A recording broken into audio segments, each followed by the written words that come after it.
Sometimes it is scary that there is a shadow that light cannot touch, and then there's also inflation that also is kind of pretty shizzy.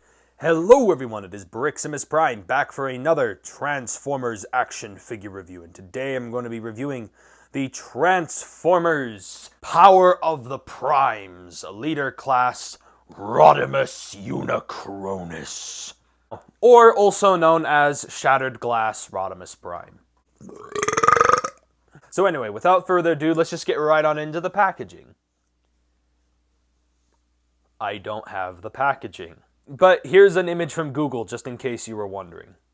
And now getting into some of the things that came with Rodimus Unicronus. First off, he came with a card here. It's got the artwork from the packaging right here. I did keep the card. It says Rodimus Unicronus, Power of the Primes. It's got the Amalgamous Prime logo.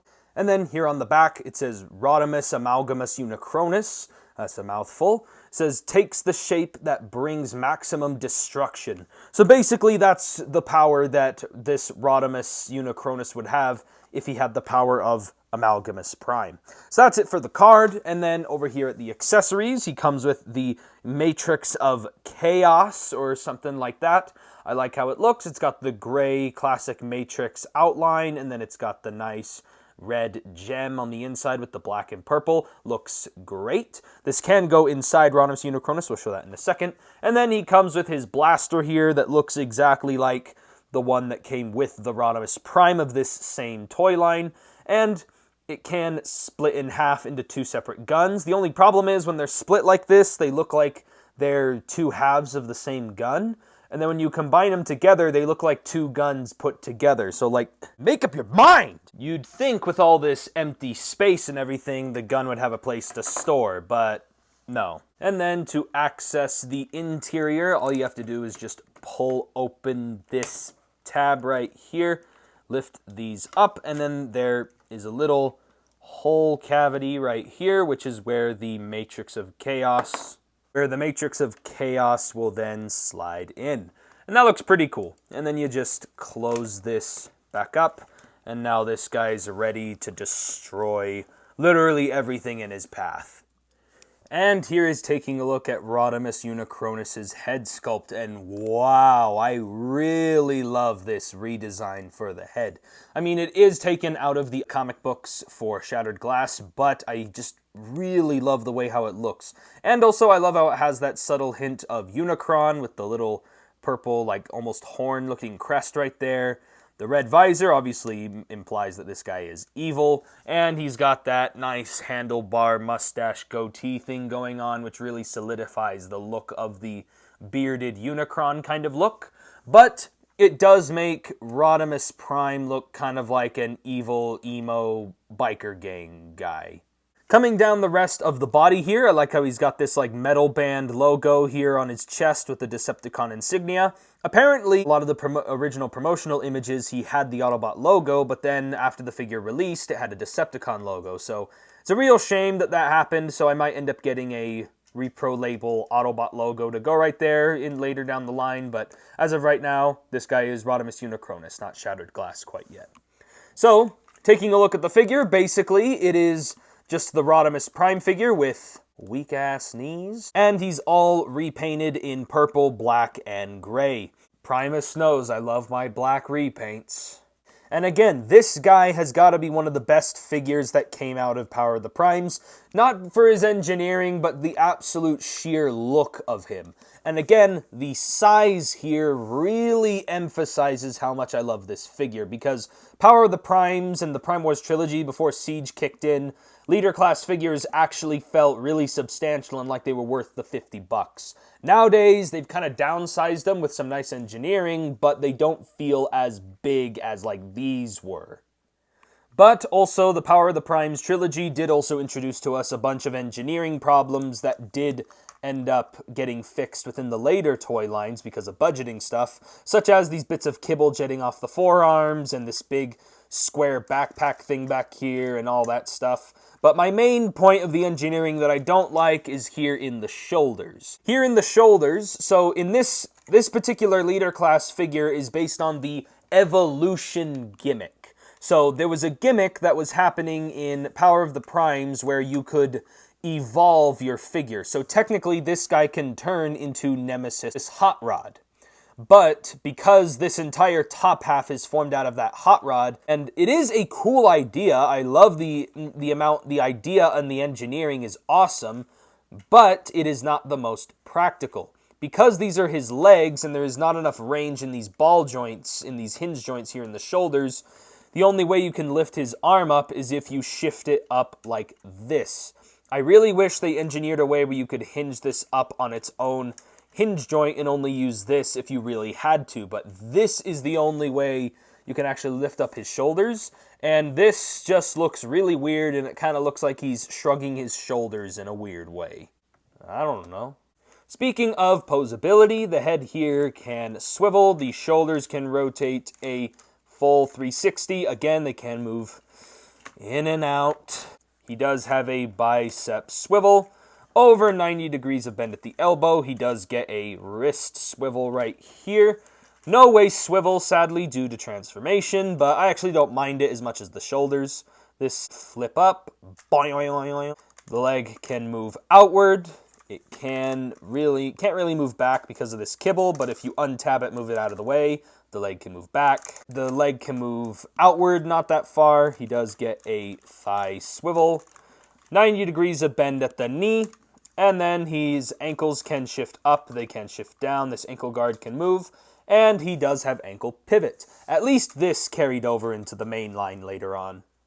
And while we're here doing this comparison, just letting you know, I am not going to be reviewing this figure separately because it basically is just this figure, only it is less superior. Here he is compared next to Studio Series 86 Hot Rod. And then here he is compared next to the Commander Glass Rodimus What the frick? The gaming headset with the microphone that I use for recording a bunch of my videos. Look what just happened to it. It just broke and fell off of my face. And I'm not even done recording this video.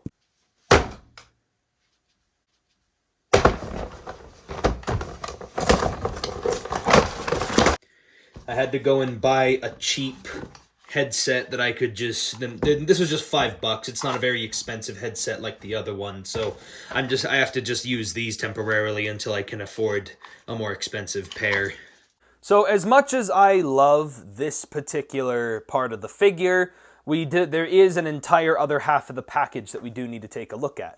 So let's devolve him into the... Hang on, give me a second. Oh! The Nemesis Hot Rod. We'll come back to this half in a minute.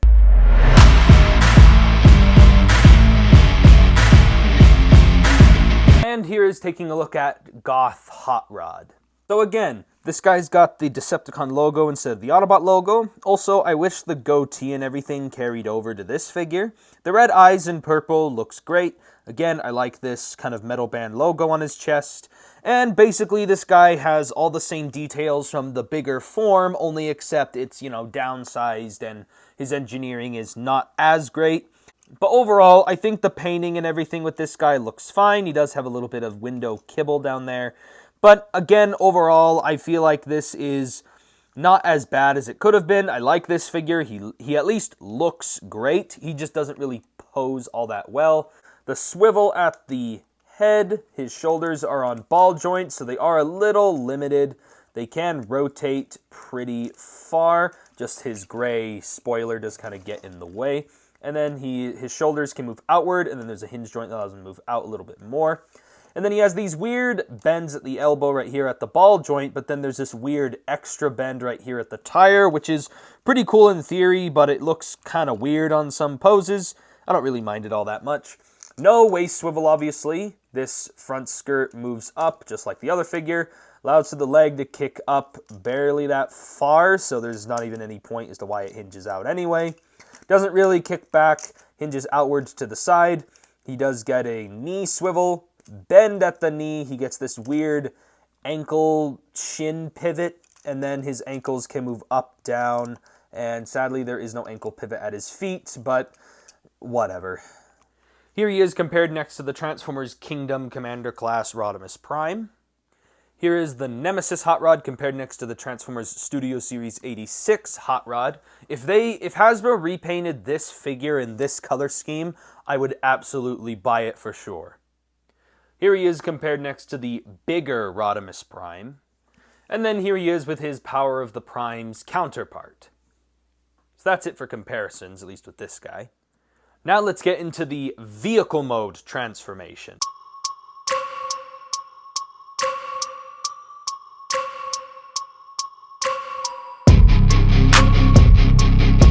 And I absolutely adore this alternate mode. I really, really love Hot Rod's alternate mode in the 1986 film. I thought that was the best looking vehicle mode of everybody in the new line of characters that showed up in the 1986 film.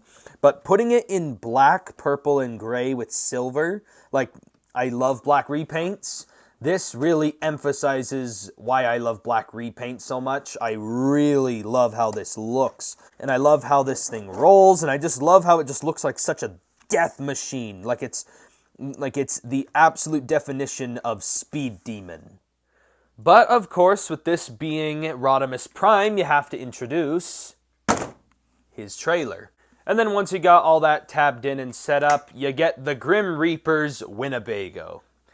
And, yeah, it's just as ridiculous looking as the other one is, the original, only except it is now, got Decepticon logos and this cool fiery looking little logo right here. And again, I really like the color scheme. It's just, it doesn't fix the ridiculousness of this alternate mode. So, yeah, I don't really got much else to say about this. I mean, I basically talked about this in my Commander Glass Rodimus Prime video, so let's just move on to the comparisons. Here's Power of the Primes Hot Rod compared to the Nemesis Hot Rod. Studio Series 86 Hot Rod, and again, I would love to see this vehicle mode repainted in those colors. Hasbro, please! And then here he is with the Kingdom Commander class Rodimus Prime car mode. Here he is compared next to the Power of the Primes Rodimus Primes trailer. Here he is with Studio Series 86 Hot Rod. And then here he is compared next to the Power of the Transformers Kingdom Commander class Rodimus Prime. And as you can see, he is quite a bit bigger and quite the amount longer. And then here he is compared next to the Rodimus Prime car mode just by itself. So anyway, that is really it for comparisons. And that is basically it for my review on the Power of the Primes Rodimus Unicronus. So, if I had to give this figure a rating, I give him a very, very solid 8 out of 10. Yeah, 8 out of 10. So yeah, I do like the figure. He just really, it's mostly just the paint scheme and the way how the figure looks that really wins me over for it, but it is nowhere near as close to the engineering that we have nowadays. That is basically it for this review. If you guys enjoyed it, be sure to give me a like on the video, comment down below what you guys think, give me a like on the video, and subscribe to the channel for more action figure videos, and I'll catch you guys next time.